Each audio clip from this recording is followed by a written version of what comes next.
Bonjour à tous, je suis Grâce François. J'ai le grand plaisir de vous accueillir pour cette conférence d'éthique, la première de l'année.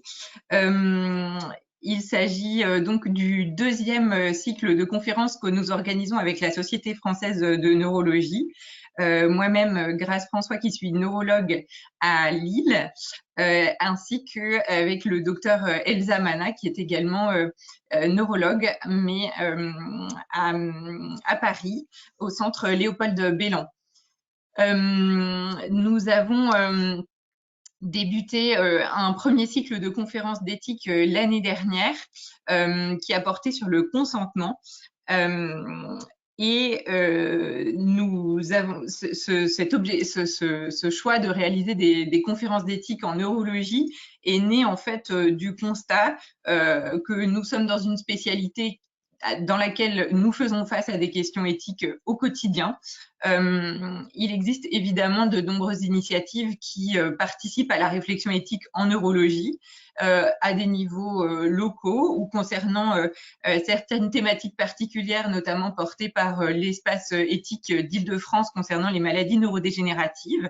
Mais nous avons fait le constat qu'il n'y avait pas de proposition d'un point de vue national de réflexion sur le plan éthique. Et c'est pour ça que nous avons choisi de discuter ensemble pour qu'une réflexion puisse se mener à partir de notre communauté de neurologues. L'idée, c'est vraiment d'identifier ensemble les questions auxquelles nous sommes le plus fréquemment confrontés et de faire venir des intervenants experts qui nous permettent d'apporter des éclairages à ces questionnements que nous nous posons quotidiennement. Cette année, nous avons choisi de discuter ensemble de la fin de vie en neurologie. Tout d'abord parce que malgré les avancées thérapeutiques auxquelles nous avons, qui sont indéniables ces dernières années, nous savons que nous accompagnons un grand nombre de patients qui sont atteints de pathologies chroniques et qui mourront probablement des complications de ces pathologies neurologiques. C'est pourquoi il nous semble il s'agit donc d'un sujet qui est omniprésent dans notre pratique, et pourtant on se rend compte qu'il est peut-être encore peu investi, en tout cas peu enseigné dans notre spécialité.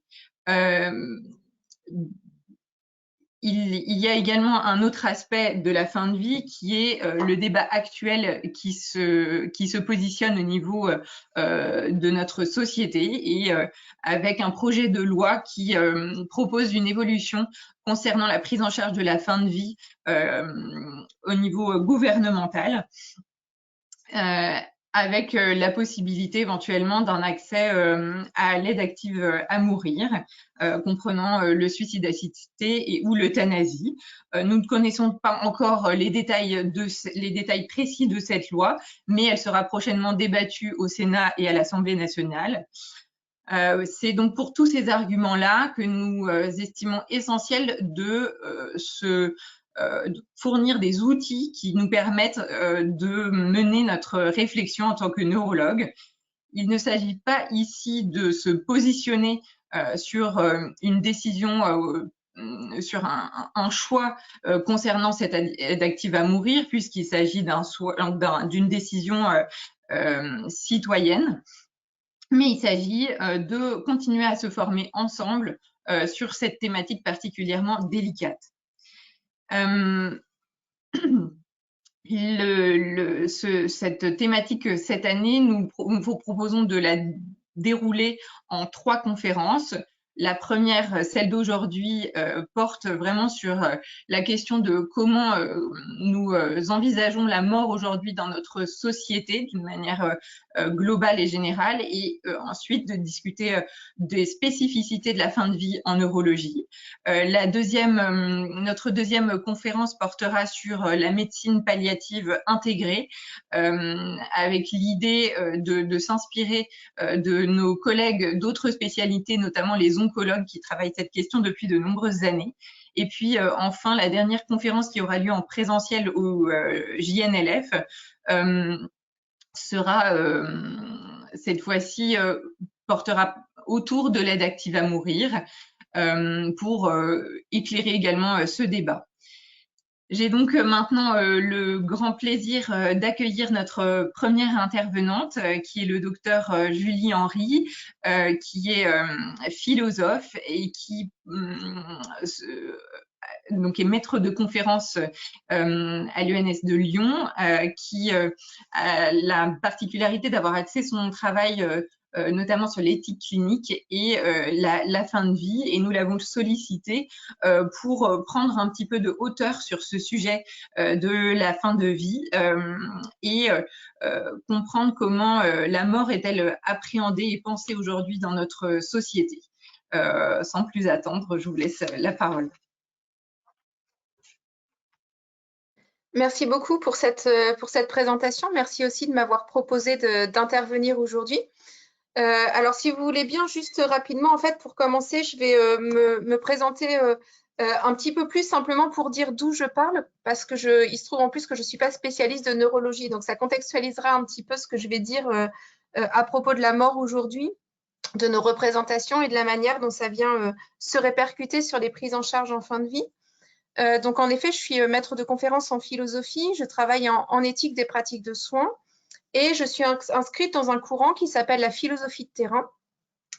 Mon terrain, il est très majoritairement hospitalier, mais comme je viens de le dire, je ne suis pas spécialiste de neurologie, donc je travaille surtout en cancérologie, sur les prises en charge en fin de vie, en rééducation et en réanimation. Et juste pour dire un mot, en fait, parce qu'il y a plusieurs courants, en fait, dans l'éthique, et juste pour dire un mot rapidement, en fait, du courant dans lequel je m'inscris, c'est une éthique qui est dite participative et contextuelle. J'expliciterai dans un instant ce que ça veut dire. Ça se distingue majoritairement de deux autres courants. Le courant de l'éthique principielle, c'est-à-dire on pose en fait des grands principes, justice, autonomie, bienfaisance, etc. et on lit les situations à la lumière de ces principes. Mais aussi de l'éthique comportementaliste, où l'idée, c'est de formuler des recommandations de bonnes pratiques et puis de les proposer, du coup, comme comportement à adopter pour les soignants. L'éthique participative, ça revient à mener des groupes de réflexion éthique avec les soignants dans les services et dans les centres de soins. Mais pour ce qui nous occupe plus particulièrement ce soir, en fait, ça va être surtout la question de l'éthique contextuelle. L'éthique contextuelle, ça veut dire réinscrire les questions éthiques qu'on rencontre au quotidien sur fond d'un certain nombre de choses, donc sur fond de représentations sociétales dans lesquelles baignent de fait les patients, les aidants, mais aussi les soignants. Les pratiques de soins ne sont pas hors sol. Sur fond aussi d'évolution législative, le docteur François a parlé en fait des débats en cours. Les évolutions législatives, elles sont aussi perméables à l'évolution des mentalités et donc à l'évolution des demandes sociétales.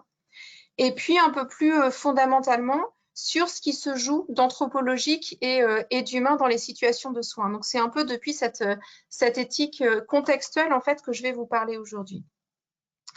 Alors, qu'est-ce que ça donne une fois que j'ai dit ça, si on applique cette perspective à la situation dans laquelle nous sommes actuellement? Ça revient déjà, en fait, comme vous le faites dans l'organisation de ces conférences, à ne pas focaliser uniquement la réflexion sur la fin de vie, sur la possible légalisation d'une aide active à mourir, en se trouvant en plus souvent enfermé, vous avez dû le voir, dans des positionnements assez polarisés, en gros, tu es pour ou tu es contre.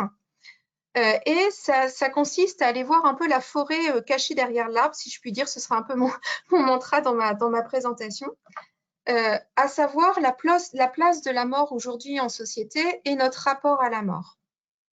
De quoi on parle quand on dit qu'on veut choisir sa mort? Alors, manifestement, dans la façon dont on présente les choses, il semblerait que ce ne soit pas tant la mort qui nous fait peur, puisqu'on a plutôt tendance à la faire advenir un peu avant l'heure, si je puis dire, en demandant par exemple une légalisation d'une aide active à mourir. On va plutôt dire qu'on a peur de mal mourir. Mais du coup, de nouveau, ça déplace en fait la question. Parce que quand on dit qu'on a peur de mal mourir, quel contour on donne à se mourir? Manifestement, ce n'est pas uniquement en fait le tout dernier temps de vie, le temps de l'agonie, puisqu'on a plutôt tendance en fait justement à reprocher au dispositif législatif actuel, notamment la sédation profonde et continue maintenue jusqu'au décès, d'arriver trop tard, justement d'être limité en fait à ce tout dernier temps de vie. et donc de nous obliger, si je puis dire, à vivre tout ce qui précède.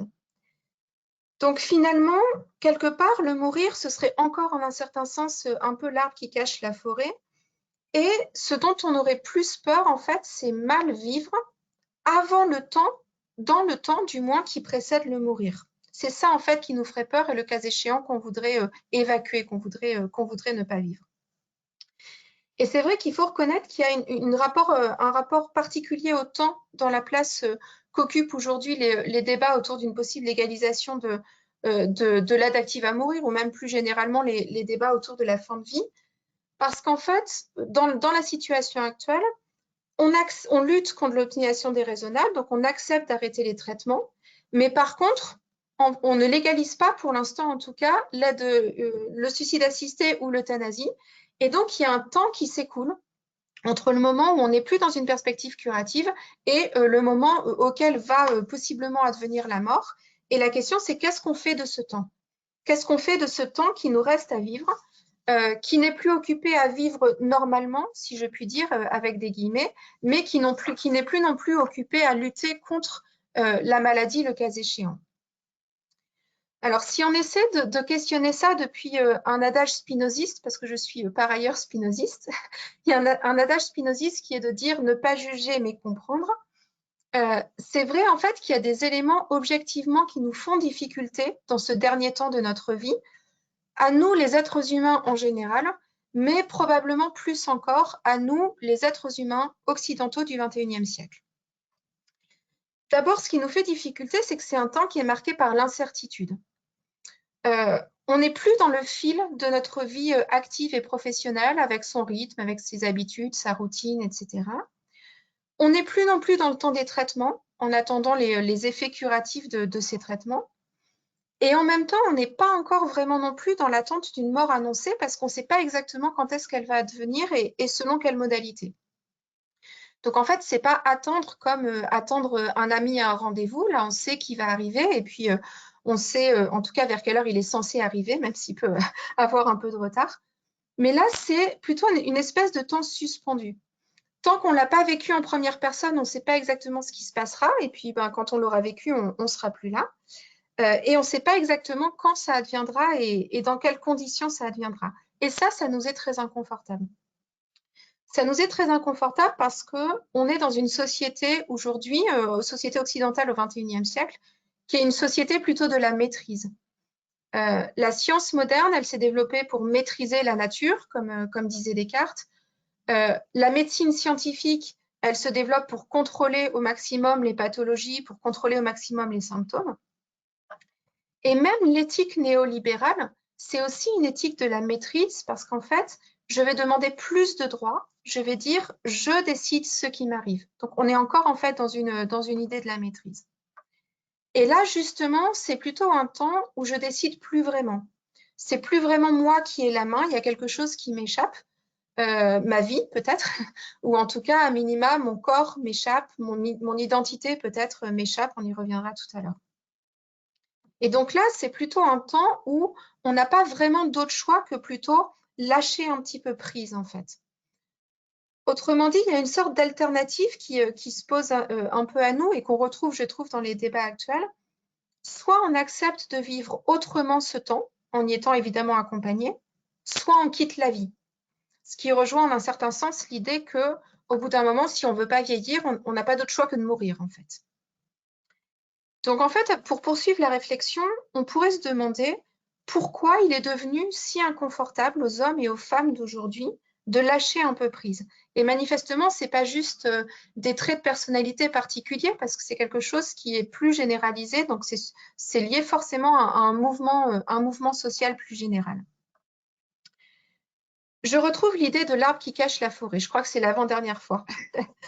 Dans les débats actuels, on a parfois tendance à faire de la fin de vie un moment complètement à part, très singulier, qui aurait ses caractéristiques propres et qui serait en fait dans une sorte de rupture avec le reste de la vie. Un peu comme on se représente les vieux comme en rupture, en fait, comme s'il n'y avait pas un vieillissement continu qui inscrivait de fait la vieillesse dans la continuité de la vie. Alors évidemment, il y a des choses spécifiques, le fait d'approcher de la mort, le fait de perdre progressivement ses facultés, le fait de vaciller parfois dans notre identité, etc. Tout ça, ça fait de la fin de vie un moment particulier qui condense en fait un certain nombre de questions existentielles. Donc c'est normal que ça requiert une approche soignante et éthique particulière. Mais en même temps, quand on parle du vécu de la fin de vie, quand on parle de la représentation de la fin de vie, de leurs évolutions, ça se fait sur un mouvement sociétal qui est beaucoup plus généralisé. Comme je disais tout à l'heure, les patients, les aidants, les soignants ne sont pas hors sol, ne sont pas hors société. On est toutes et tous perméables au regard qui est porté sur nous. C'est normal et c'est humain parce que nous sommes des êtres sociétaux. Mais du coup, ça montre un peu aussi l'ambiguïté d'une éthique qui insiste beaucoup sur les choix individuels, ou en tout cas unilatéralement sur les choix individuels, parce qu'en fait, on n'est jamais tout seul quand on décide. On décide toujours sur fond de représentation sociale et de ce qui est valorisé ou pas dans la société dans laquelle on vit. Et du coup, quand on est dans une société qui valorise plutôt le fait d'être productif, je me rappelle comme ça, lors de manifs étudiantes, il y avait un slogan qui était « 1 euro investi sur les étudiants, c'est 1 euro investi pour l'avenir ». Mais du coup, avec ce type de slogan, on se demande comment on va investir de l'argent sur la fin de vie, sur les maladies neurodégénératives, etc. Quand on est dans une société qui valorise le fait d'être entrepreneur de sa vie, avec toute la prolifération du mot projet, projet de vie, projet parental, projet de soins, etc., qui valorise aussi le fait d'être acteur de sa vie, y compris quand on décide, justement parce que les choses nous échappent, de ne plus les vivre, et donc de plus vivre, du coup. Quand on est dans ce type de société, c'est pas si facile d'accepter et d'assumer pour soi-même d'être dépendant, d'être amoindri, d'avoir besoin d'aide dans nos gestes et du coup de plus être de ceux qui représentent l'avenir. Mais en même temps, et ça me semble important de le rappeler, notre société, elle n'est pas que ça. Nos représentations sociales, elles ne sont pas que ça. Tout particulièrement en France, on est aussi héritier d'une histoire sociale qui s'est traduite par un ensemble de mesures qui visent à protéger les plus vulnérables d'entre nous, ou plus exactement d'ailleurs, parce qu'on est toutes et tous vulnérables un jour, d'ailleurs on l'a forcément tous été puisqu'on a été nourrissons et enfants à un moment de notre vie, qui vise à nous protéger, nous toutes et tous, quand on se trouve dans une situation de vulnérabilité. Chômage, précarité économique, maladie, handicap, etc. Et ça, on n'est pas prêt à y renoncer. Et je pense que c'est pas simplement qu'on n'est pas prêt à y renoncer parce qu'on est des sortes d'enfants gâtés et qu'on veut un peu tout à la fois, mais je pense que c'est aussi parce qu'on sait et parce qu'on sent que ça fait aussi partie de nous et de notre histoire. On n'a pas tout à fait la même histoire et la même culture que les pays anglo-saxons, même si les mentalités, elles ont plutôt tendance à s'homogénéiser dans le monde occidental. Il nous reste en fait des traces de cette histoire qui vont influencer en fait la manière dont on se représente les choses. Et il me semble que dans le débat actuel autour d'une légalisation ou pas d'une aide active à mourir, il y a ces deux dimensions. C'est-à-dire qu'on souhaite plus de droits individuels, on souhaite plus de choix personnels, mais en même temps, on veut aussi être accompagné, le cas échéant, dans notre vulnérabilité. La question, c'est de savoir jusqu'où on peut tenir les deux ensemble, parce que l'individualisme et la solidarité, ça ne va pas toujours forcément de pair, et c'est ça qui en fait une vraie question éthique. Parce que la question éthique, c'est jamais le choix entre le bien et le mal, en fait. La question éthique, c'est le choix entre deux valeurs auxquelles on tient toutes les deux, mais qui sont en tension entre elles, et du coup, on ne sait pas en fait comment répondre à la situation parce que les deux valeurs auxquelles on tient ne semblent pas aller dans le même sens. Et donc, si je veux décider de ce qu'il adviendra de moi en fin de vie, mais si je veux aussi m'assurer que les soignants répondront présents au moment de le mettre en œuvre, là, on a bien les deux en fait en même temps. C'est-à-dire pouvoir décider pour soi-même d'un côté, mais en même temps s'assurer qu'on ne sera pas laissé à notre sort le moment venu de l'autre côté. Et maintenant, la question du sens dans tout ça. Le sens, c'est un terme qui est souvent mobilisé, mais je ne sais pas si vous avez remarqué, il est mobilisé de part et d'autre. C'est-à-dire que parfois, on peut dire « ma vie n'a plus de sens ». Mais parfois, on peut dire aussi à autrui « c'est encore possible en fait que tu trouves du sens ». Ou en tout cas, moi, ça fait sens pour moi de t'accompagner et d'être auprès de toi.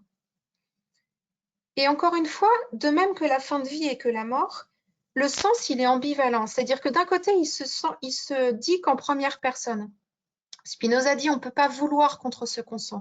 On ne peut pas choisir de sentir les choses autrement dans le moment où on les sent telles qu'on les sent.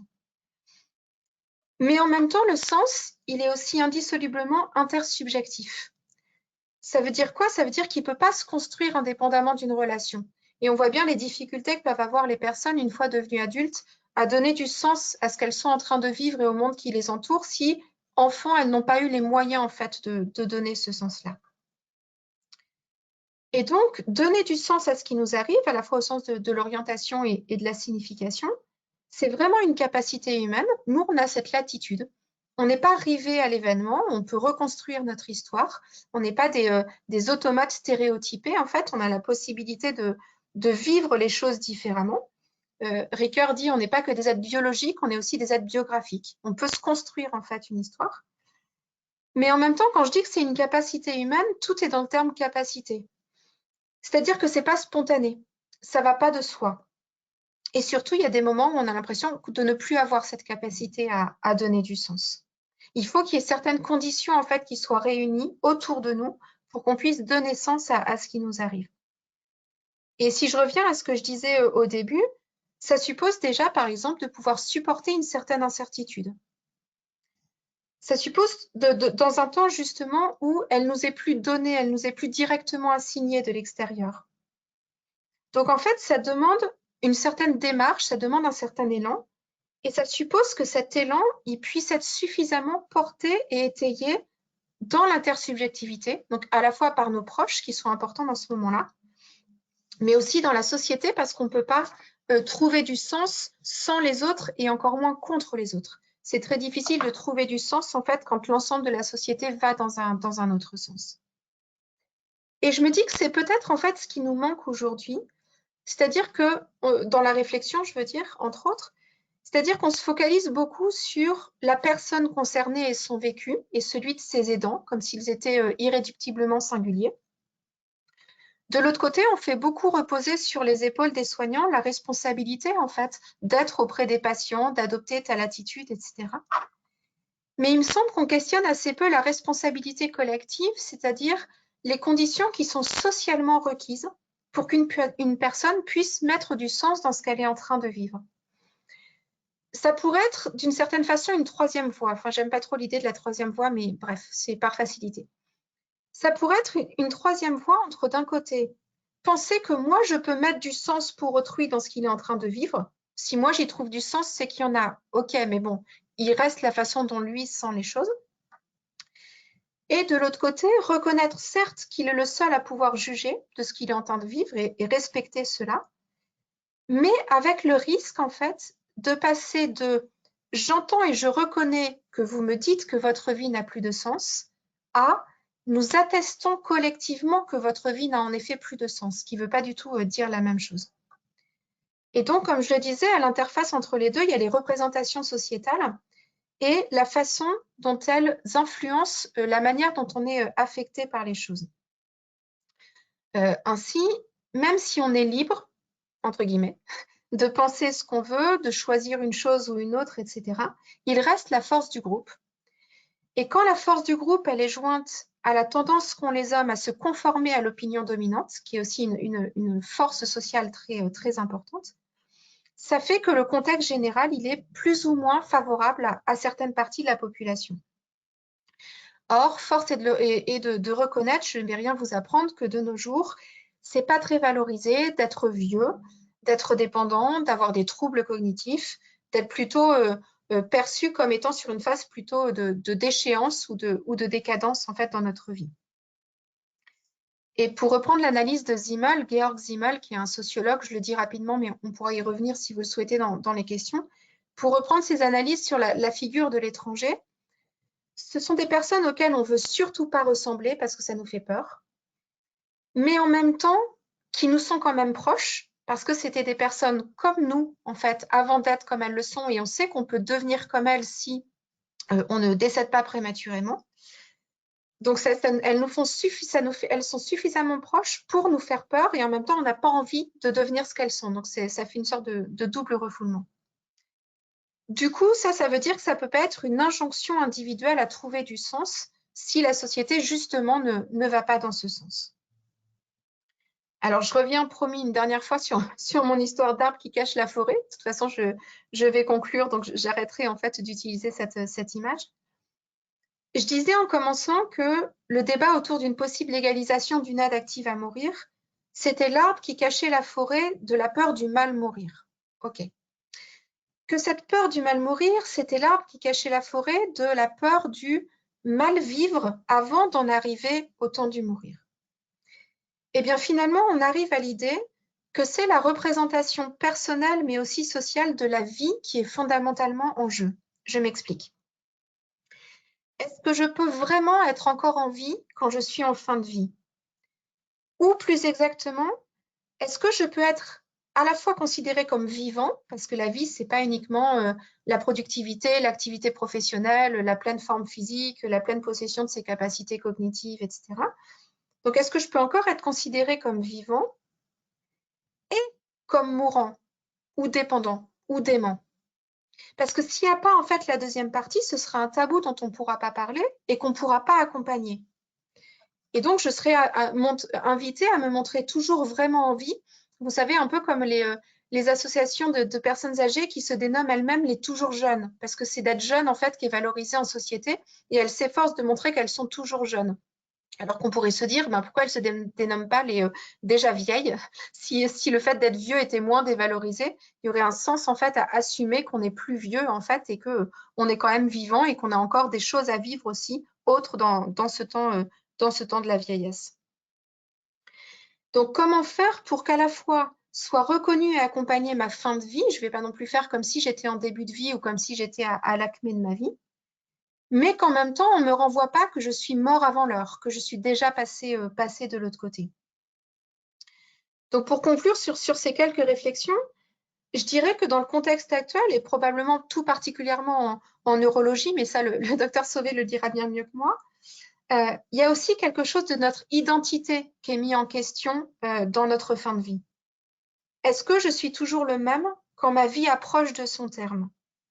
Est-ce que c'est le même moi qui était pleinement vivant et maintenant qui est toujours vivant, mais qui est aussi mourant ou dément ou dépendant, etc. Est-ce que je suis encore moi dans la maladie neurologique avancée? Et à ce niveau-là, et ce sera ma conclusion, on sait combien l'étayage des proches est important dans ces moments-là. On sait que c'est vraiment une double peine d'être isolé dans ces moments-là. On sait aussi combien la prise en charge soignante est primordiale et on sait aussi qu'il y a des inégalités de prise en charge sur le territoire et tout particulièrement autour en fait des questions neurologiques et des questions de fin de vie.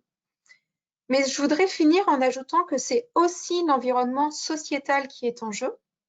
C'est-à-dire que foncièrement, la question qu'on a aussi à se poser, c'est dans quelle société on a envie de vivre, dans quelle société on pense pouvoir vivre, et peut-être surtout quelle place on donne à ceux qui constituent toute une partie de la société. Parce que si on met tout ensemble, les personnes handicapées avec un handicap neurologique, les personnes qui ont des maladies neurodégénératives, les personnes en fin de vie, les personnes âgées, etc., ça fait vraiment toute une grosse part de la société. Et donc, c'est aussi la société dans laquelle on est, me semble-t-il, qu'il est important de questionner parce qu'on ne peut pas uniquement renvoyer aux soignants d'adopter une certaine éthique du soin et on ne peut pas non plus complètement renvoyer en fait aux personnes le fait de donner un sens autre à leur vie ou alors d'assumer de sortir de leur vie si la vie n'a plus de sens. Voilà, je vous remercie de votre attention. J'ai peut-être été un peu dense et un peu vite, mais du coup, peut-être que ça pourra se poursuivre après dans la suite de la discussion. Un grand merci, c'est passionnant de vous écouter. Donc, concernant les questions, n'hésitez pas à utiliser le chat auquel vous avez tous accès pour nous poser vos questions auprès des intervenantes et nous serons votre relais. Je propose qu'on poursuive avec le docteur Mathilde Sauvé, qui est notre deuxième intervenante, qui a accepté notre invitation pour rentrer dans le vif du sujet concernant les spécificités de la fin de vie en neurologie, qui est ce qui nous concerne tous ici présents aujourd'hui. en partant de cette réflexion plus globale sur la fin de vie, nous avons voulu amener notre réflexion autour des spécificités de la neurologie. Le docteur Mathilde Sauvé est neurologue au CHU de Grenoble, où elle mène une réflexion éthique en équipe, spécifiquement en neurologie au sein de l'hôpital depuis et elle s'inscrit dans une réflexion éthique qui est menée depuis déjà une vingtaine d'années dans cet hôpital en neurologie. Donc, un grand merci encore d'avoir accepté notre invitation et je vous laisse la parole. Oui, bonjour tout le monde. Est-ce que vous m'entendez? Oui, très bien. Juste pour mettre le... Moi, j'ai par contre un PowerPoint. Je vous remercie. Oui. Si on peut partager l'écran. Oui, vous pouvez y aller. Normalement, Elsa devrait pouvoir... Normalement, vous pouvez y aller. Vous pouvez partager votre écran, c'est bon. C'est bon, voilà, on voit l'écran, oui. Ouais, il faudrait passer juste en mode... Voilà, il est en mode plein écran, c'est parfait. Donc voilà, donc ça fait 20 ans qu'on fait de l'éthique à Grenoble. Et moi, ça fait 10 ans que je suis à Grenoble. J'étais avant à Nancy, à Caen. Et sinon, nous avons commencé l'éthique en neurologie depuis plus de 15 ans au Centre Mémoire de ressources et de recherche, mais aussi depuis 2016 pour la fin de vie, essentiellement, avec notamment le docteur Olivier Cazé et le docteur Favrevi. Je n'ai pas de lien d'intérêt pour cette présentation. Je me suis beaucoup interrogée sur le sujet, quelles sont les spécificités de la fin de vie en neurologie. Alors, je vais vous présenter quelques chiffres. Je vais repartir de la définition de la fin de vie. Et puis, je dirais aussi comment les maladies neurologiques nous confrontent à la fin de vie. Je voudrais ensuite parler du fait de perdre sa vie avant la vie en neurologie et du fait que perdre sa vie, c'est peut-être déjà la fin de la vie et l'influence de différents facteurs, ce qui va rejoindre tout à fait les propos de Julie, mais dit d'une autre manière. Les difficultés d'évoquer la fin de vie avec le patient et puis en fait, ensuite, plus spécifiquement, je parlerai des modifications de nos pratiques au regard de l'évolution de la loi et de la fin de vie comme un moment de la vie avant de préciser que la fin de vie, elle a aussi un impact au-delà du décès du patient. Voilà. Donc, sur les chiffres qui sont extraits notamment de l'Atlas de soins palliatifs 2023, il y a 613 000 décès par an en France. Et ça fait 9,1 pour 1000 habitants. C'est dans 70% des cas des gens qui ont plus de 75 ans. Et le lieu de décès, c'est dans plus la majorité des cas à l'hôpital pour 53%. Et 20% dans les EHPAD. En 2017, les maladies du système nerveux et des organes des sens représentaient 7 à 8% des décès. On trouve des décès à tous les âges à cause de ces maladies, mais il y a quand même 81% des décès qui ont lieu après 75 ans. Et pour les troubles mentaux et du comportement qui comprennent les démences, c'est 5% des décès. C'est la même chose, il y a tous les âges de la vie, mais 80% des cas, c'est plus de 75 ans. Donc c'est vraiment très fréquent après chez les personnes âgées et très lié au vieillissement. Au niveau du suicide, il y a une étude danoise qui a montré que le taux de suicide était 2 fois beaucoup plus important chez les personnes qui ont un trouble neurologique par rapport à la population générale, avec des variations selon les types de pathologies et avec la particularité que c'est notamment au moment du diagnostic. Si on reprend la définition de la fin de vie, selon le ministère de la Santé et de la Prévention, la fin de vie désigne en effet les derniers moments de la vie d'une personne qui arrive en phase avancée ou terminale d'une affection grave et d'une maladie grave et incurable. Si on reprend la définition qui est proposée des étudiants en médecine pour l'ECN en 2020, dans l'item 138 des soins palliatifs, la fin de vie est définie comme la phase terminale, situation qui aboutit au décès et qui peut durer plusieurs jours. Avec 3 phases, une phase pré-agonique de plusieurs jours, une phase agonique de 48 à 72 heures, et puis finalement la mort clinique qui peut durer jusqu'à 24 heures. Si on reprend la spécificité en neurologie, c'est qu'on a une mort qui est spécifique à notre organe, que les Québécois appellent aussi le décès neurologique, que nous appelons plus souvent la mort encéphalique et la mort cérébrale, et qui correspond à un arrêt permanent des fonctions cérébrales caractérisé par l'absence de conscience et l'arrêt des réflexes du tronc, notamment la capacité à respirer de façon autonome.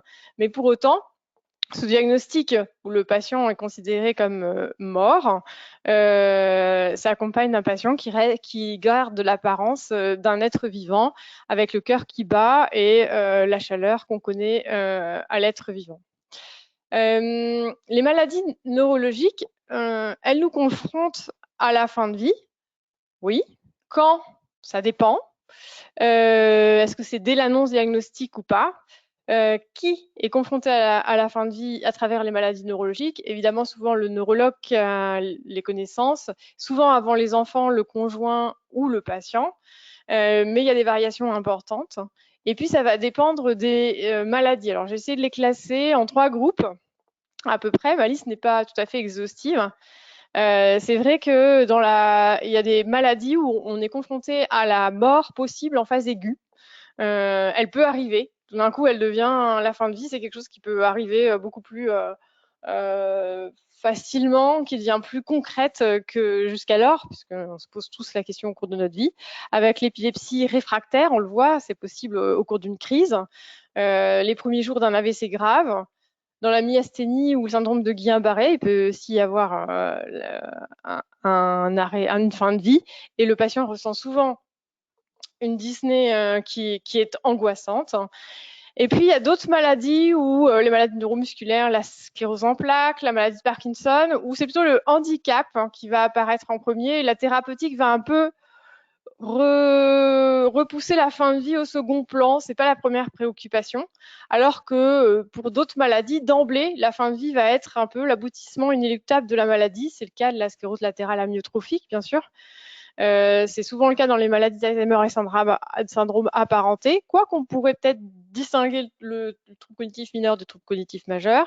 C'est tout à fait vrai dans la maladie de Creutzfeldt-Jakob, dans les AVC graves avec complications répétées, et puis également dans les glioblastomes, par exemple.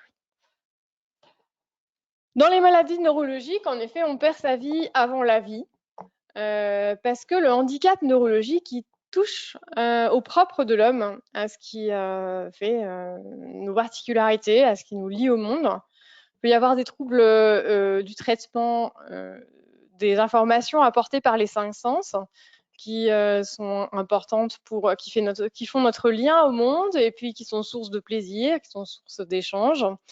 Il peut y avoir une atteinte de la motricité, avec évidemment l'exemple de la sclérose latérale amyotrophique où on finit enfermé dans son corps, emprisonné dans son corps, qui permet d'agir, qui permet de se déplacer, qui permet d'utiliser des outils. Et puis, il y a également une atteinte qui peut être observée au niveau de la sexualité, dans le contrôle des sphincters, qui vont avoir des conséquences sociales importantes. Le langage, qui est indispensable pour pouvoir échanger, s'exprimer, pour communiquer, pour aussi construire ses idées. Et puis, il y a des atteintes à des fonctions exécutives qui aident à décider, qui permettent de prévoir des actions pour atteindre un but, d'adapter nos comportements, de planifier des choses. Il peut y avoir une atteinte de la mémoire qui va toucher à notre identité personnelle, qui nous permet la mémoire, elle nous permet de voyager dans le temps, d'aller chercher des souvenirs, de se projeter vers le futur. Et puis, il y a aussi également les émotions et la vie affective qui peuvent être touchées. On peut avoir du mal à percevoir les émotions des autres, des difficultés à ressentir ces émotions, à les identifier. Et ça peut être très gênant dans la vie affective. Donc, après, la tolérance à ces handicaps est propre à chacun. C'est pas toujours au début de la maladie où ils sont les plus forts. Des fois, c'est plutôt la projection vers l'aggravation du handicap qui est intolérable plutôt que le moment vécu. Et puis, ça peut quand même évoluer parce qu'il y a aussi le cheminement qui fait que des fois, si le handicap est stable, il va être accepté.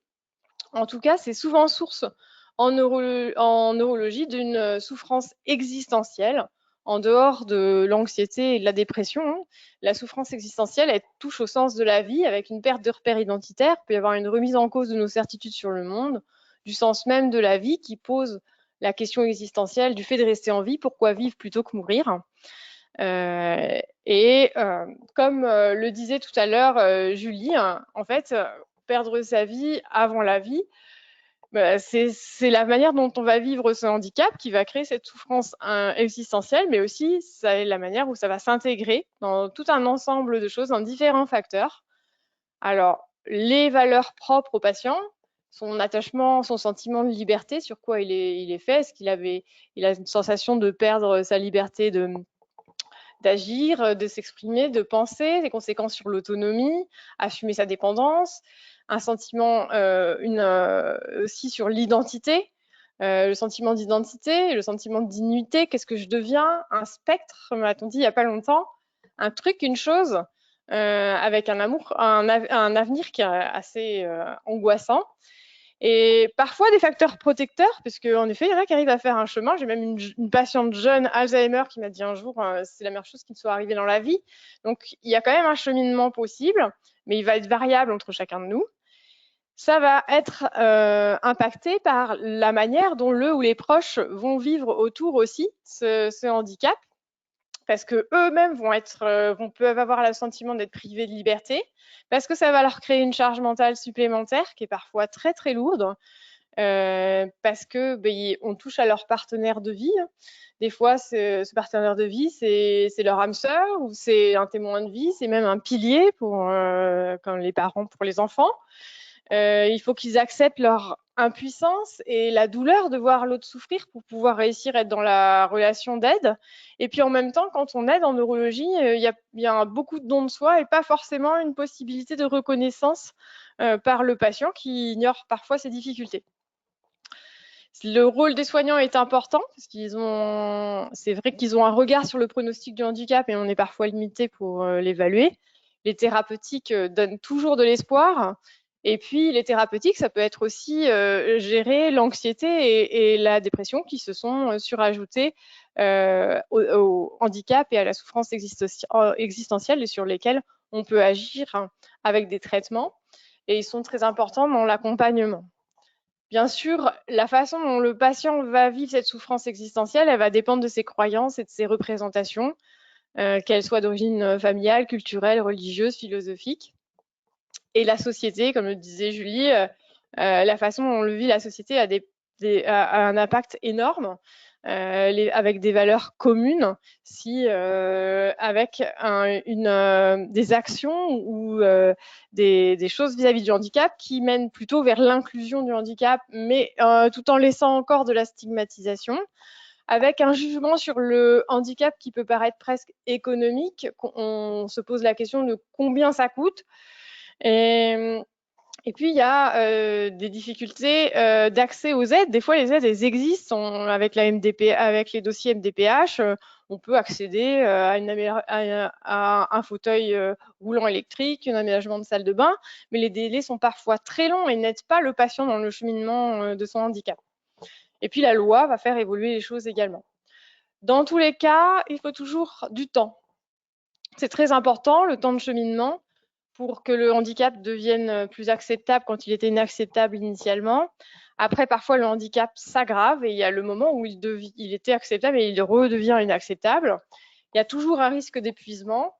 On voit des fois chez des patients qui ont vécu avec des séquelles d'AVC pendant 10 ans, puis au bout de 10 ans, ils en ont marre parce que ça fait trop longtemps. Il y a aussi la nosognosie, par contre, qu'on voit plus dans les maladies neurodégénératives où le patient n'a pas conscience de ses difficultés, ce qui fait qu'il va pas forcément, il va moins se rendre compte de ses difficultés, il va mieux les vivre. Finalement, ça reste quand même difficile pour le neurologue d'évoquer la fin de vie, et pourtant la phase terminale de la vie, elle doit faire partie du projet de soins. Il faut anticiper ces périodes-là, c'est important. En tout cas, il faut proposer de les anticiper avec le patient. Il faut trouver le bon moment. Alors, le bon moment, c'est pas le moment où il y a le tsunami de l'annonce diagnostique qui va tout bouleverser et on a dit qu'il fallait laisser du temps, du cheminement, mais c'est pas non plus le moment où il pourra plus s'exprimer. le meilleur moment, c'est le moment qu'il choisit lui. C'est quand il vous tend la perche et que vous la prenez et que la discussion commence. C'est important d'anticiper la fin de vie parce que d'un point de vue médical, on peut maintenant, si on le souhaite, désigner une personne de confiance ou rédiger ses directives anticipées, mais les patients ne sont pas toujours informés.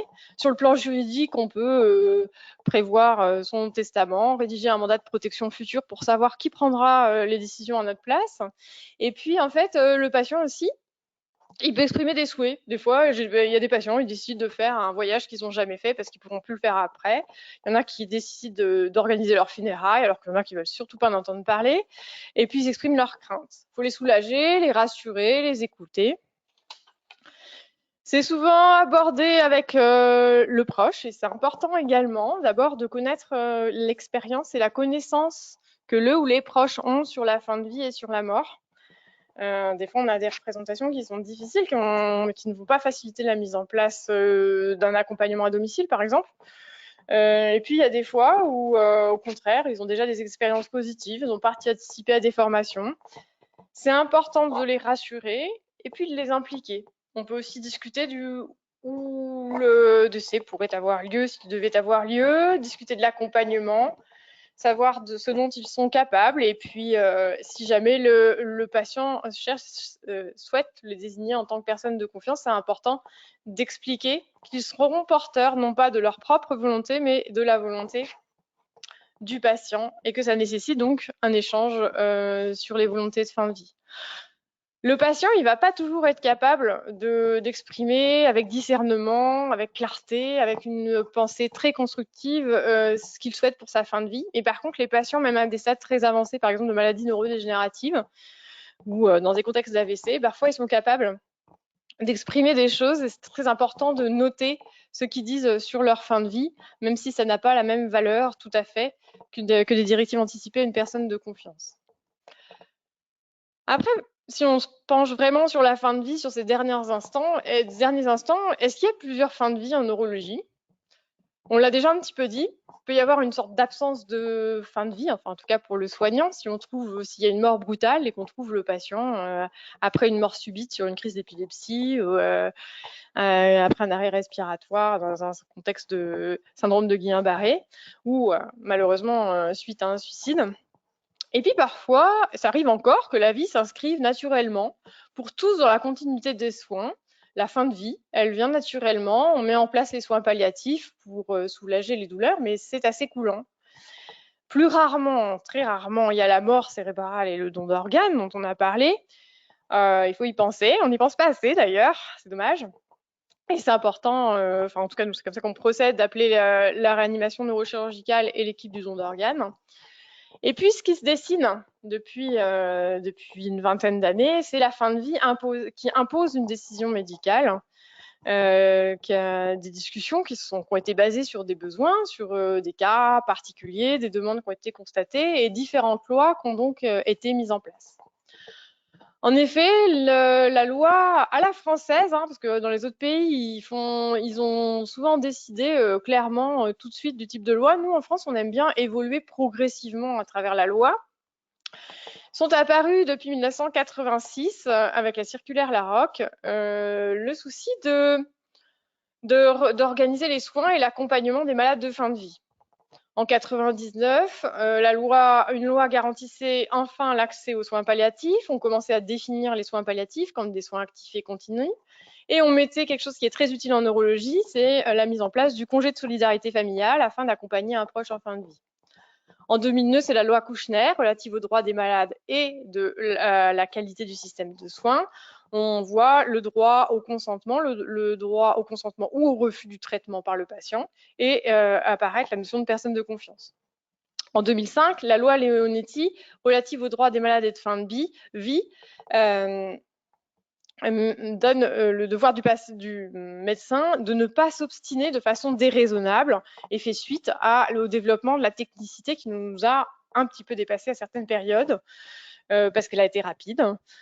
Le droit du patient de refuser de poursuivre les traitements et puis le devoir du médecin de sauvegarder la dignité du mourant. En 2016, la loi Claes-Leonetti donne le droit à la sédation profonde et continue, l'opposabilité des directives anticipées, on est encore plus centré sur la volonté du patient. Et puis, quelque chose qui a fait vraiment avancer notre prise en charge en neurologie, c'est de reconnaître la nutrition et l'hydratation artificielle non plus comme des soins de base, mais comme des traitements dont on peut décider ou non l'arrêt. Bien sûr, on attend la loi sur l'aide active à mourir, peut-être pour 2004, on ne sait pas. En tout cas, ces lois, elles vont influencer la façon dont on gère la fin de vie et parfois nous permettre de prendre des décisions médicales et la fin de vie peut être l'aboutissement de cette décision médicale. Il faut que le neurologue soit capable de basculer du soin curatif au soin palliatif avec... alors, il peut se poser lui-même la question, mais parfois, il peut aussi être amené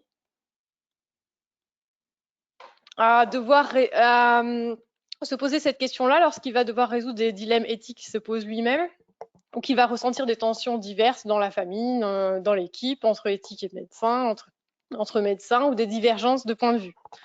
Il y aura plusieurs situations. Soit le patient peut s'exprimer, il refuse les traitements actifs qui le maintiennent encore en vie. Et alors là, on prendra en compte son avis. Le patient ne peut plus s'exprimer. À ce moment-là, soit il a rédigé des directives anticipées, elles nous sont opposables depuis 2016, donc on va les suivre. Soit il est vraiment dans une grande souffrance, qui a été réfractaire à tous les moyens qui ont été mis en œuvre, et on peut se poser la question on peut tout à fait soulager cette souffrance. Soit on pourrait le maintenir en vie en mettant en jeu des traitements, mais ça paraît être une obstination déraisonnable. Et alors là, on va décider l'arrêt des thérapeutiques, ou il y avait déjà des thérapeutiques actives en route, mais on ne voit pas de progrès, on ne voit pas d'évolution, on ne voit pas de sens à ce qu'on fait, et on va également qualifier ça d'obstination déraisonnable et pouvoir discuter d'arrêter ces thérapeutiques. Dans ces cas-là, ça passe par une première décision collégiale. Toujours, on s'intéresse, bien sûr, on se soucie de savoir s'il y a eu des directives anticipées, s'il y a une personne de confiance désignée, et si ce n'est pas le cas, de toute façon, on interroge la famille sur les volontés du patient, également le médecin traitant. Et quand on se trouve dans la situation où on a décidé plutôt la fin de vie, on peut proposer la sédation profonde et continue jusqu'au décès, qui nécessite alors une deuxième décision collégiale. En cas de souffrance réfractaire au traitement ou en cas d'arrêt de traitement qui est susceptible d'entraîner une souffrance insupportable, le patient a le droit de refuser cette sédation profonde et ça, souvent, ça nous perturbe, les soignants. Un patient qui souhaite souffrir jusqu'au bout, jusqu'à la dernière minute, c'est pas toujours facile. C'est important pour nous de soulager, mais ça fait partie de choix parfois. En tous les cas, quand on fait une sédation profonde et continue, que le patient soit conscient ou ne soit pas conscient, ça nécessite toujours une décision collégiale. Une décision collégiale, on réunit médecin, équipe soignante, médecin consultant. Il faut laisser une trace dans le dossier médical. L'éthique apparaît donc à travers l'évolution de ces lois comme partie intégrante du soin, devant respecter la loi et également les principes de bioéthique. Et dans tous les cas, par contre, c'est toujours le neurologue référent qui, au final, assumera la décision et sans désinvestir la famille. Nous avons l'habitude de rédiger des fiches lattes à Grenoble. Et puis vient le moment de la fin de vie, puisqu'on a décidé où elle est arrivée. Le moment de la fin de vie, c'est un moment de vie et un moment de la vie. Malheureusement, on a vu que ça avait souvent lieu à l'hôpital, très peu à domicile. Parfois en EHPAD, mais il n'y a rarement, pas toujours en tout cas, du personnel formé la nuit. Donc il y a différentes façons de mourir, parfois seul ou entouré de soignants, parfois abandonné dans des situations où il y a vraiment un manque de personnel ou entouré par la famille. Différents personnels peuvent être impliqués. À l'hôpital, des neurologues, on intervient. En ville, c'est plutôt les HAD, les plateformes MRSI à domicile. Hein. Tous les soignants sont impliqués. Et la place des soignants au sens large, médecins, etc., mais aussi infirmiers, mais aussi psychologues, finalement, vraiment, Jenny, le terme de soignant au sens large, c'est d'assurer une présence et d'expliquer les signes de fin de vie, expliquer et réduire au minimal les actes médicaux de soins palliatifs, parce que la technicité médicale, elle peut peser, essayer qu'il y ait le moins de prise de sang inutile, normalement il n'y a plus de prise de sang en fin de vie, qu'il n'y ait pas trop de seringues électriques, etc., pas trop d'apport d'hydratation. On prévient les familles, on assure leur venue. C'est important de prévoir le au revoir, et nos patients neurologiques ont la spécificité de ne pas pouvoir organiser ou demander à ce que les autres viennent quand ils sont eux-mêmes non communicants ou dyscommunicants. On assure toujours leur confort, mais c'est très difficile de l'évaluer. La problématique du patient, c'est évaluer leur confort. Ils ont parfois des gestes qui montrent une sorte d'opposition, ou qui peuvent faire penser qu'ils sont inconfortables, mais c'est pas toujours facile. La douleur, elle peut être que à la mobilisation et pas quand il est au repos. La famille n'en a pas conscience et ne comprend pas pourquoi on les soulage. C'est pas toujours facile de comprendre la douleur de ces patients. Et c'est aussi difficile que ça l'a longtemps été pour les prématurés. Et puis, il y a le problème autour du patient communicant, qui lui reste parfois dans l'ambiguïté. C'est important d'impliquer les proches, de les rassurer, de les accompagner, d'évaluer leur capacité à gérer ça. Au niveau de après la fin de vie, il y a la mort, qui nécessite d'être constatée par un certificat de décès, par un examen, et puis reporté dans le certificat de décès. Ça doit être annoncé. L'équipe prend soin du mort avant le relais par les pompes funèbres. Et après la mort, il y a souvent un partage entre soulagement et chagrin. Les gens sont souvent partagés entre ce soulagement et ce chagrin en neurologie. Et le handicap neurologique peut aider à accepter la mort parce que c'est la meilleure solution. La cérémonie dans des funérailles, ça permet de reparler de la personne et de redonner une place à la personne dans son identité complète, de réunir la famille, de redonner ce qu'il a fait tout au long de sa vie et pas de se détacher un peu de cette fin de vie qui a parfois été longue. Et la trace nésique familiale de la fin de vie, elle est importante parce qu'elle est transmise de génération en génération et c'est vraiment important qu'on en prenne soin. On a parfois des proches qui ont besoin d'un accompagnement psychologique au-delà du décès pour apprendre à revivre. Ce que je voulais vous dire, parce que j'étais un petit peu longue, c'est qu'en neurologie, on perd sa vie avant la vie, que le degré de souffrance existentielle dépend de chacun, mais que pour tous, c'est impacté par le vécu de l'aidant, par les représentations sociétales, par nos lois. Que le neurologue, il doit savoir évoquer la fin de vie et trouver le moment pour le faire, c'est pas toujours évident. Et que la fin de vie nécessite souvent des décisions collégiales, encadrées par la loi et sous-tendues par la réflexion éthique qu'il est nécessaire d'intégrer dans le soin courant. Et la fin de vie, ça reste quand même un moment à vivre et il ne faut pas oublier que ce sera transmis ultérieurement, que ça fera partie de la mémoire partagée. Merci. Merci beaucoup pour cette deuxième présentation extrêmement éclairante et qui répond tout à fait à ce que au questionnement qu'on vous a posé en vous invitant à cette conférence. Je vois, en effet, je trouve qu'il y a vraiment beaucoup de choses qui se font écho entre vos deux présentations et qui se répondent extrêmement bien. C'est notamment cette réflexion autour de l'identité qui se modifie, qui se transforme dans les maladies neurologiques et aussi dans la fin de vie en elle-même, indépendamment des maladies neurologiques, et qui nous questionne tous d'un point de vue sociétal, indépendamment aussi des patients juste eux-mêmes ou des équipes soignantes seulement. Et ça, voilà, vous avez ouvert de manière très intéressante ces grandes questions, entre autres. Elsa, j'ai l'impression qu'il y en a déjà pas mal de questions. N'hésitez pas à continuer à en poser. Est-ce que je te laisse les introduire? Alors oui. Alors nous avons une. Alors c'est pas une question, mais C'est une demande pour des références littéraires pour approfondir la partie philosophique. Donc, si on pourra vous envoyer ça après avoir vu avec Dr Henry. Une question, comment pouvons-nous attester du non-sens de la vie d'un patient qui a vécu sa vie et comment intégrer tous les paramètres qui font de lui ce qu'il est et font qu'il ressent ce qu'il ressent alors que nous, soignants, sommes à distance. Peut-être que je pense que cette question faisait référence à la première intervention. Oui, voilà, ça vient de terre. Voilà, la question est à Julie. Henri. Oui, alors peut-être que j'aurais besoin d'une précision parce que je ne sais pas en fait comment comprendre en fait les soignants sont à distance. Est-ce que c'est parce que en fait le patient n'est pas dans le service ou est-ce que c'est d'autres choses?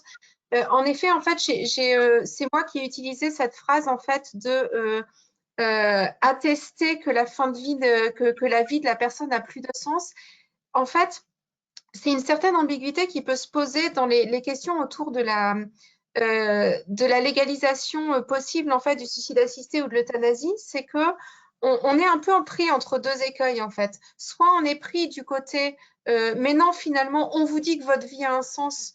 Mais comme je le disais, en fait, on a beau le dire, si la personne ne le sent pas comme ça, elle ne le sent pas comme ça. Voilà, donc ça peut presque faire violence en fait à une personne. Vous savez, c'est comme quand on dit à quelqu'un arrête d'être en colère, tu n'as pas de raison d'être en colère, ou même encore plus, tu n'as aucune raison d'être amoureux de cette personne. Oui, mais nos affects, ils ne fonctionnent pas comme ça en fait.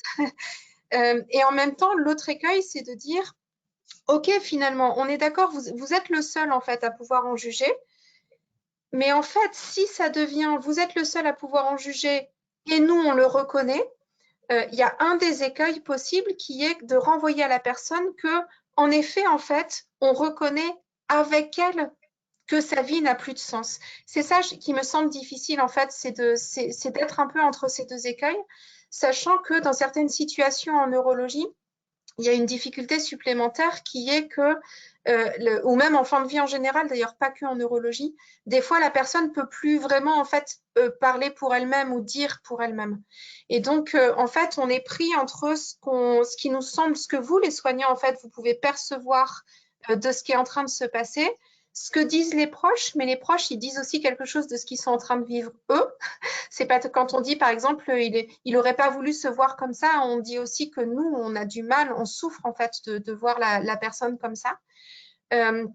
Et puis en plus c'est là que ça peut être aussi intéressant entre les soignants et les proches, c'est que les proches ils connaissaient la personne avant, parce que des fois les soignants ils connaissent la personne une fois en fait que son identité ou que sa vie est déjà un peu affectée.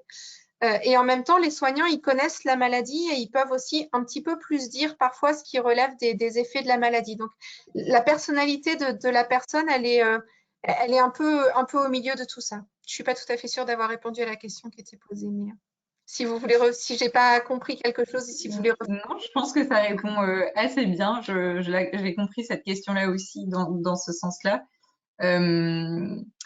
Merci beaucoup pour cette réponse.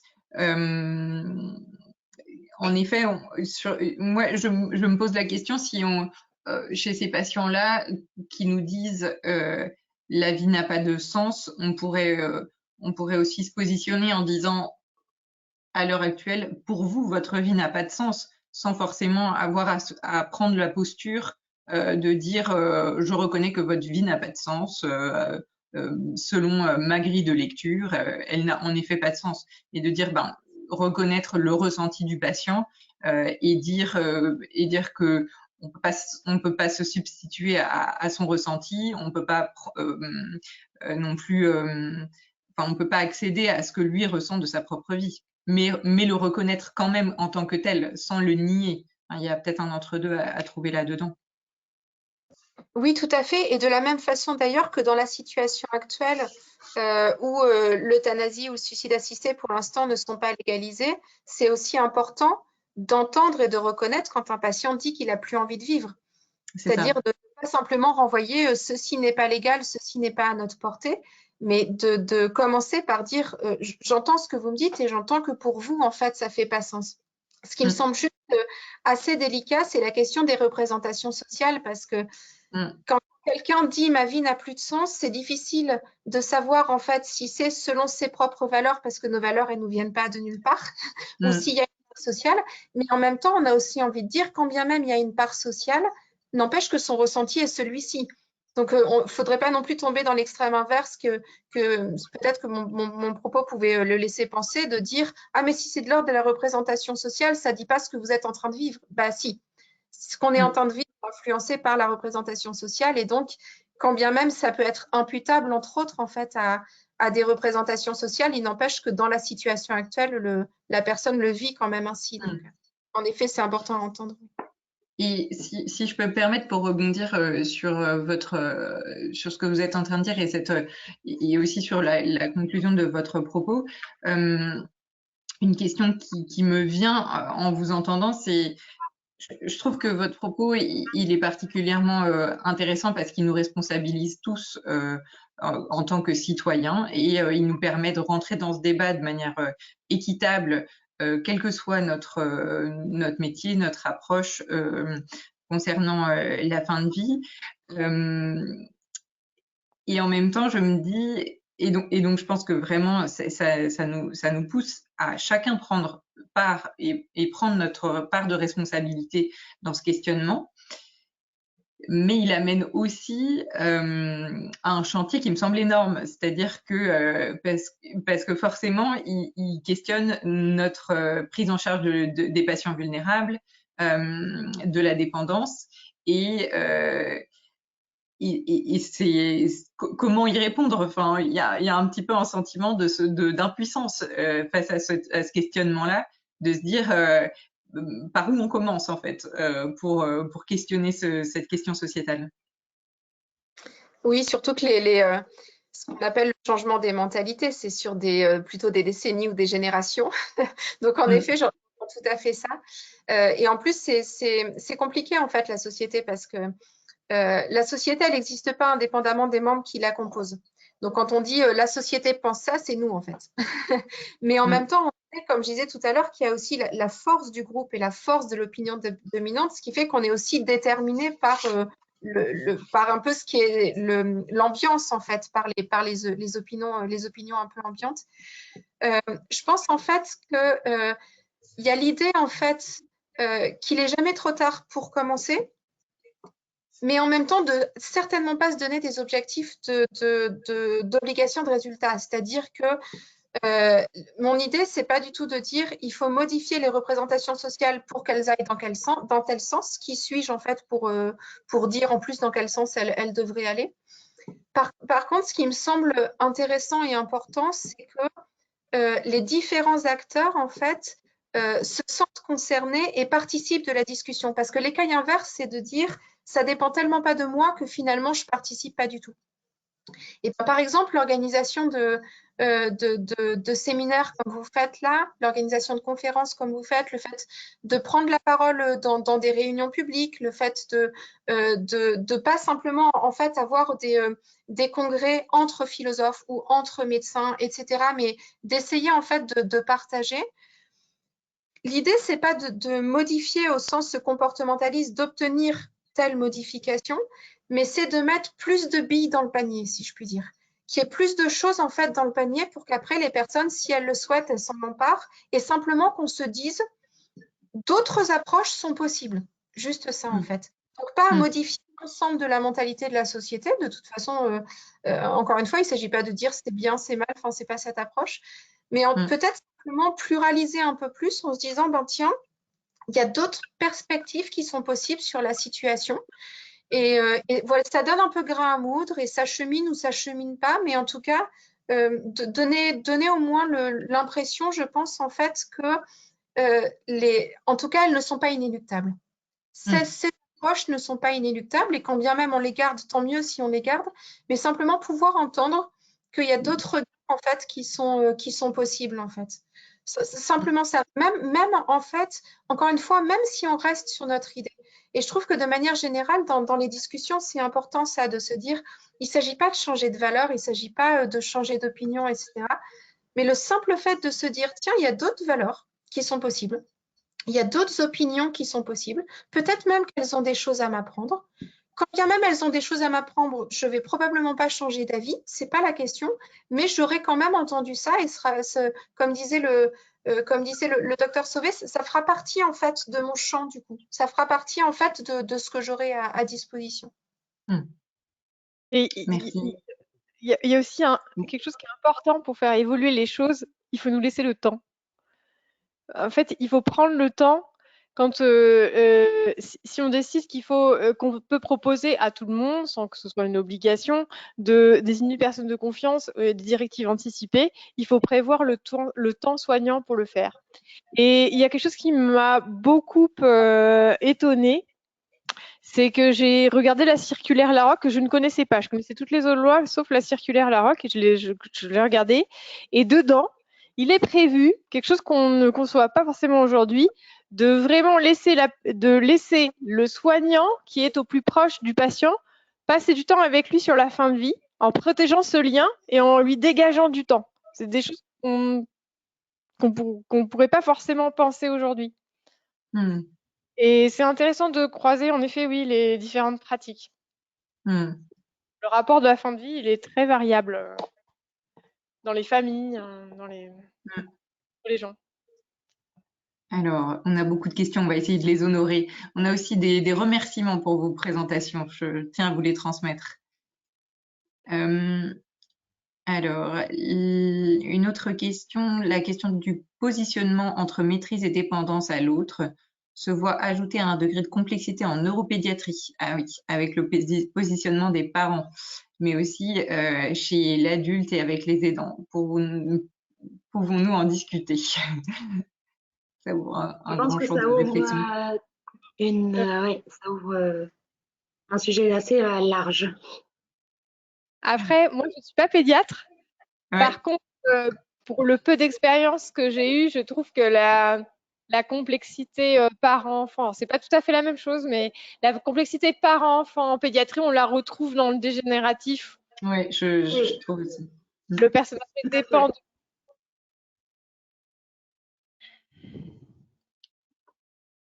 Alors, une question pour Mathilde Sauvé. Pouvez-vous expliquer ce que représente la trace mnésique familiale, s'il vous plaît?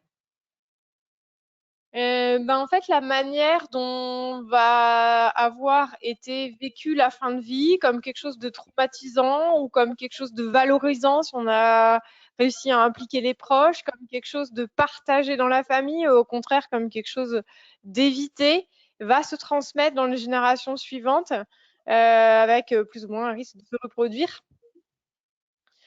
La trace mnésique, elle est importante. Et des fois, si vous voulez, lorsqu'il va se présenter une situation similaire ultérieurement dans la famille, ces représentations figées, cristallisées sur le premier cas seront présentes dans la façon de vivre la mort suivante, ou la fin de vie suivante, pardon. Et donc, c'est important de prendre soin de chaque fin de vie parce qu'elle se transmet. Et en même temps, ça rejoint la question précédente sur le fait que alors c'est particulièrement aigu en pédiatrie, c'est particulièrement aigu aussi avec les maladies neurodégénératives parce que dans les deux cas, en fait, parfois l'interlocuteur principal, c'est pas forcément le patient. Mais en tout cas, on voit bien en fait que la question des proches en fait dans la fin de vie, elle est toujours vraiment extrêmement prégnante. On les appelle ceux qui restent en fait. Prégnante à la fois dans le vécu de la fin de vie, mais aussi c'est marqué en fait, dans les soins palliatifs que l'accompagnement des proches, ça fait complètement partie aussi des soins palliatifs. Et je ne sais pas si vous vous rappelez, mais pendant une période de la partie Covid, quand les proches ne pouvaient pas être là, en fait, notamment en réanimation au moment de la fin de vie de l'autre, il y a eu un certain nombre de démarches en fait, de soignants qui ont écrit ce qui s'est passé pendant la fin de vie du patient pour que ça puisse être transmis à la famille et que du coup, ça puisse être aussi intégré. Alors cette fois-ci, pas forcément comme trace figée, mais que ça puisse justement être repris, réapproprié, réinscrit réinscrit dans l'histoire, même si c'est le dernier mot de l'histoire pour la personne en question, mais c'est une histoire qui se continue pour les proches. C'est ça, je trouve que les proches, ils ont une place toute particulière de témoins. Ils se font le relais de la parole. Justement, ils nous permettent d'avoir cette histoire biographique de nos patients. Je trouve que cette notion c'est la fin d'une vie la fin d'une vie avant la vie. Moi, je me questionne sur cette formulation. Je ne sais pas ce que vous en pensez, Mathilde Sauvé, mais j'aurais un peu envie de dire la fin d'une vie pour une autre vie, parce que il y a une continuité forcément dans les patients qu'on prend en charge, et je trouve notamment la place de ces proches qui nous permettent de faire ce lien entre ce qu'a été la personne par la mémoire de la personne qui nous amène, avec évidemment tous les biais qu'ont les proches sur leur vision du patient en situation de maladie évoluée, qui complexifie forcément la mémoire qu'ils font du patient et l'image qu'ils transmettent ou le jugement vis-à-vis de leur qualité de vie, etc. Mais voilà, je trouve qu'ils ont ils nous permettent justement du maintien de cette histoire biographique et de cette identité. Ah oui, je suis d'accord. Et moi, je trouve que c'est très important dans les premières consultations de noter des choses qui soient parfois un peu personnelles sur les goûts des personnes et sur les événements de vie pour qu'on puisse les retrouver. Surtout qu'en plus, après, malgré tout, on n'en parle pas, mais on les retrouve parfois dans les manifestations de troubles du comportement. C'est des souvenirs qui réapparaissent et qui vont entraîner des réactions qui nous paraissent complètement déplacées parce qu'eux, ils sont dans une autre réalité. Et c'est important de garder la mémoire du patient et d'assurer une continuité. Après, je trouve qu'évidemment, la maladie, entre guillemets, elle maltraite les repères identitaires, inévitablement. Elle va parfois modifier l'identité, mais pas dans toutes les maladies de la même façon. Autant dans la maladie frontotemporale, on l'a, autant par exemple dans la maladie d'Alzheimer. On l'aura moins. Et quand on regarde les peintures des patients qui peignent encore tout au long de leur maladie, on retrouve leur style. On retrouve bien la trace de la personne. Elle est encore là quand on sait la lire. Mais c'est vrai que d'avoir connu la personne avant, tout ce qui nous donne des renseignements permet de mieux comprendre le patient qui n'a plus tous ses moyens de s'exprimer et tous ses moyens de comprendre et d'interagir. Alors, on continue, Elsa, un petit peu sur les questions. Est-ce que tu... Alors, on en a une ici, la plus grande du docteur Véronique Danel-Bruno, qui est neurologue à Lille. La plus grande souffrance existentielle que je perçois auprès d'un malade que je suis, et ma vie n'a aucun sens, je m'ennuie, ma vie est un calvaire, mais j'ai peur de mourir. Je manque de ressources pour accompagner ce patient qui, par ailleurs, n'a pas d'appui religieux. Peut-on imaginer un autre métier issu de la philosophie ou de la psychologie clinique qui pourrait aider dans ces situations? Et je pense que ça rejoint une autre question qui questionne autour des Tanadoulas, qui sont dont je ne connaissais pas ce terme personnellement. Est-ce que vous avez déjà eu l'expérience de ces accompagnants? C'était dans la présentation de Mathilde Sauvé que ça avait été évoqué. Oui, les Tanadoulas, alors je l'ai découvert en faisant la présentation, en cherchant, mais à domicile, comment on peut faire pour être accompagné. Alors, doula, ça vient du grec ancien et ça veut dire esclave. Et au départ, les doulas, en fait, elles existent encore dans les temps modernes pour accompagner les mamans, en fait, les futures mamans, les jeunes mamans. Et Tanadoula, c'est une spécificité pour accompagner les périodes de fin de vie. Par contre, c'est pas un métier de la santé, hein, c'est pas reconnu en France en plus. C'est une 11 jours de formation pour l'instant. Enfin, il y a différents systèmes, mais voilà. Mais c'est très développé dans les pays anglo-saxons ou en Suisse, par exemple. Et c'est vrai que c'est un concept intéressant, enfin, c'est une relation intéressante parce qu'il n'y a pas toujours besoin de vraiment médicaliser et en même temps, il y a vraiment besoin d'un accompagnement pour redonner du sens. Après, moi, je voudrais juste répondre à la question précédente. Le patient qui est en grande souffrance existentielle, j'ai pas de solution à part d'essayer de creuser tout ce qui pourrait l'aider. Nous, on a eu le cas d'un patient en éthique où il avait fait une myélite, donc il s'est retrouvé paraplégique. C'est pas la même maladie, mais il avait fait une myélite et s'est retrouvé paraplégique avec après avoir refusé de faire le vaccin de Covid. Donc il a fait un Covid grave. Donc en plus, il y avait la culpabilité éventuellement la culpabilité de ne pas s'être fait vacciner. Et en fait, ce patient-là, il avait décidé qu'il voulait pas vivre avec son handicap. Mais on était à peu près au mois de mars et il avait décidé qu'il déciderait le 23 décembre. Donc en même temps, il s'était donné du temps. Et quand on est arrivé au 23 décembre, bah forcément, il a continué de vivre en fait. Parce qu'il avait eu le temps de cheminer et aujourd'hui, il marche. Et voilà, donc il faut pas lâcher au moment du cheminement. Après, je connais pas spécifiquement cette histoire. Par contre, ce que je peux dire aussi, c'est que le suicide assisté, dans ces cas-là, il risque d'être choisi, quoi. Enfin, il y aura pas de cheminement, il y aura plus facilement le suicide assisté. Et nous, on l'a connu parce que nous, on est à Grenoble, donc on est pas loin de la Suisse. Et on a eu 2 cas qui ont fait le choix du suicide assisté. Et dans les 2 cas, il y avait une famille qui n'était pas prête à assumer l'engagement, la maladie neurodégénérative pour des raisons multiples qu'on n'a pas à juger, mais ça, c'est déterminant en fait dans le choix des patients. Oui, sur la question de la souffrance existentielle, il y a des travaux qui se font notamment sur cette question à Besançon avec Régis Aubry, mais pas que. Il y a aussi une thèse de philo qui se fait sur la question. Et en fait, c'est une vraie question de savoir si la souffrance existentielle, en fait, requiert une prise en charge médicale ou pas. Parce que, en fait, la souffrance existentielle, c'est la souffrance liée aux questions qu'on se pose sur notre vie. Et en même temps, on se dit, oui, mais là, ça intervient dans un certain contexte, avec une maladie, avec une prise en charge. Donc, c'est important que ça puisse être entendu par le milieu médical. Mais je pense en fait que ça peut être une limite de se dire que, et je reviens à la responsabilité de la société aussi, ça peut être aussi une limite de se dire en fait qu'il faut absolument une réponse médicale. Et je pense en effet qu'il y a différentes approches possibles de ces souffrances. Et pour rejoindre ce qui vient d'être dit par Mathilde Sauvé, c'est vrai que une des questions en fait qui se pose aussi, c'est la question en fait du temps qu'on se donne.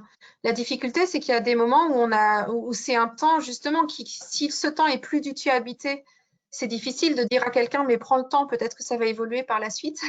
Mais c'est vrai qu'on a tous aussi en tête des situations en fait où la perception que la personne a de la vie dans laquelle elle est maintenant a pas mal évolué au bout du temps. Et j'étais pas extrêmement surprise, Mathilde, quand vous avez dit, en fait, vous avez donné un chiffre disant qu'il y a toute une partie des suicides qui intervenaient au moment du diagnostic, parce que sur le moment, en fait, c'est vraiment quelque chose, c'est une porte, en fait, qui se ferme vraiment.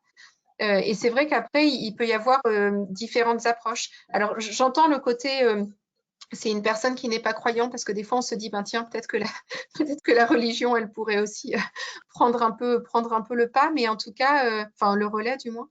Mais en tout cas, c'est vrai que c'est important, je pense, de donner différents possibles, quoi. De se dire que, mais en les articulant en fait, de se dire en fait que des fois ce sont des bénévoles qui passent, des fois ce sont des psychologues, des fois ce sont des philosophes, des fois ce sont des biographes hospitaliers aussi. Donc, il y a différentes ressources comme ça. Et en même temps, que ça reste aussi, c'est ça qui est difficile à tenir, que ça reste aussi sur le champ de la proposition, parce que on peut pas, c'est un reproche aussi qui avait été fait aux soins palliatifs, on ne peut pas, entre guillemets, obliger quelqu'un à mettre du sens là où pour lui, il n'y en a pas. C'est ça l'équilibre qui est difficile. Donc, pouvoir se donner, faire appel à différentes ressources, mais en même temps, moi, j'ai toujours ce souvenir d'une adolescente qui était en fin de vie et qui disait mais d'être hyper en colère en fait et d'y mettre aucun sens, c'est la seule chose qui me reste, quoi. Arrêter d'essayer de réconcilier avec le fait que je vais mourir, en fait. C'était et c'est bien aussi que ça puisse se dire et qu'on cherche pas non plus paradoxalement, même si c'est très inconfortable pour nous, enfin pour vous surtout, les soignants, comme un patient des fois qui refusent la sédation alors qu'ils semblent souffrir, mais de se dire aussi que c'est aussi des choses à entendre et de vivre avec, en fait, aussi. C'est ça qui est parfois difficile.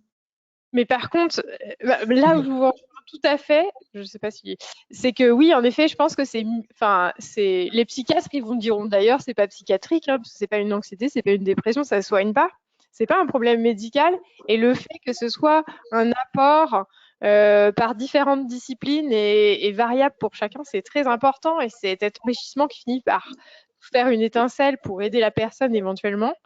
Par contre, on a vraiment un problème sociétal, c'est qu'on a une société où on est seul en fait. Quand on vieillit seul. Quand on vit seul. Et malgré tout, je suis absolument pour que les femmes travaillent, sinon, parce que moi-même, je travaille. Mais n'empêche que depuis que les femmes travaillent, les maisons, elles sont vides, elles sont plus vivantes la journée. Et il n'y a plus une espèce de fond social, de bruit social, d'échange permanent qui accompagne tout le monde, en fait. Et c'est ça aussi qu'elle traduit, hein, pour moi, cette souffrance existentielle. Ça, c'est la première chose. Et il y a une chose que je voudrais vous demander, Julie, parce que vous avez dit, oui, c'est dommage, il n'y a pas de croyances religieuses sur lesquelles s'appuyer. Mais j'ai un peu, évidemment, je me suis intéressée pas mal à la philosophie sur la façon de voir la vie ces dernières semaines. Et en fait, je trouve qu'il y a quand même beaucoup de croyances et que finalement, on peut croire à un courant philosophique plus qu'à un autre et qui va aussi modeler la vision de la mort, ou je me trompe? Oui, oui, tout à fait. Alors, je voudrais pas donner l'impression de prêcher pour ma chapelle, en fait, mais du coup, je reprenais le propos de la question précédente qui disait, dans cette situation particulière, cette personne, elle est pas croyante. Mais en effet, la spiritualité ou les croyances de manière générale, elles excèdent les religions, en fait. Il y a les différentes religions, il y a différentes croyances, et puis, des fois, il y a des choses aussi qui peuvent la philosophie, mais ça peut être aussi l'art, ça peut être aussi, enfin, des fois, il y a des choses aussi qui peuvent donner du sens, aussi parce que paradoxalement, je ne sais pas si c'est ce que disait votre patiente qui disait finalement c'est presque la meilleure chose qui me soit arrivée, mais en fait, quand on ne peut plus être sur le même modèle que les autres, quand on n'est plus pris dans notre routine, travail, liens, enfin voilà, masques sociaux, etc., eh ben, c'est aussi des fois des occasions, alors je n'irai pas jusqu'à dire que c'est un mal pour un bien, mais c'est des occasions aussi d'aller chercher des choses qu'on n'a jamais le temps de faire dans sa vie, dans sa vie active habituelle, et donc de se découvrir soit des croyances, soit des intérêts en fait pour différentes approches. Ça peut aussi, ça peut vraiment faire partie de la vie. C'est pour ça que je disais que la souffrance existentielle, il y a une partie qui relève des soignants, il y a une partie qui les relève des proches. Et puis, dans l'existentiel, il y a existence et notre existence. En fait, on a tendance un tout petit peu, c'est pour ça aussi que moi, je m'appuie pas mal sur Spinoza, mais on a tendance beaucoup dans nos sociétés actuellement à réduire le corps à sa dimension organique et à réduire l'esprit à sa dimension rationnelle. Il y a tellement d'autres choses. Le corps, il est aussi, vous l'avez dit, il est aussi sensitif, il est aussi affectif. L'esprit, c'est aussi les mémoires, c'est aussi la croyance, etc. Et du coup, c'est toutes ces ressources, en fait, en effet, elles peuvent être mobilisées si aussi, du point de vue de la société, on s'en donne aussi les moyens aussi, en fait. Mais en effet, il y a la grande problématique de l'isolement. Ouais. Merci beaucoup.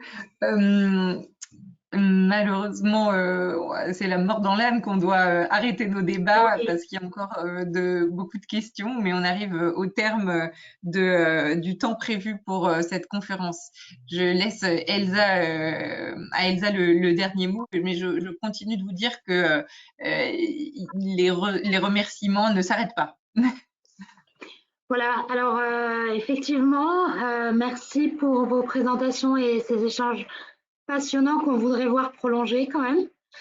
Et pour finir, alors je vous remercie de votre participation à cette première rencontre sur la fin de vie en neurologie. Comme le disaient Mathilde Sauvé et Julie Henry, c'est un moment à vivre. C'est quelque chose qui est omniprésent, qui nous concerne tous, qui finalement revient à une existence qui est partagée, avec une vulnérabilité universellement reconnue et des notions comme l'autonomie, le soi, étant de soi compétent, soit non compétent, et la vision qu'a la société et de cette période de la vie. Nous allons continuer la réflexion ensemble. Le but, c'est de pouvoir construire ensemble cette réflexion en tant que soignants qui prenons en charge des patients qui sont souvent face à ces tensions éthiques, à ces questionnements et à ces périodes de vie qui sont assez charnières. Pour la deuxième rencontre, ce sera donc le 7 février. Vous recevrez donc le lien pour l'inscription. N'hésitez pas si vous avez des questions, si vous souhaitez échanger, nous pourrons faire le relais. Et l'idée aussi, encore une fois, c'est de créer un réseau d'échange autour de ces thématiques. Vous recevrez également prochainement un lien vers une enquête pour qu'on puisse voir un petit peu où est-ce que vous en êtes de la réflexion en tant que citoyen, mais surtout en tant que soignant, en tant que neurologue, par rapport à la fin de vie, pour qu'on puisse construire encore plus la réflexion ensemble. Encore une fois, merci beaucoup à Julie-Henri et à Mathilde Saué pour vos présentations qui étaient passionnantes. Merci Grace. Et on vous retrouve donc le 7 février pour la deuxième rencontre sur la thématique de la fin de vie. Merci beaucoup à vous. Merci à toutes les deux de cette organisation.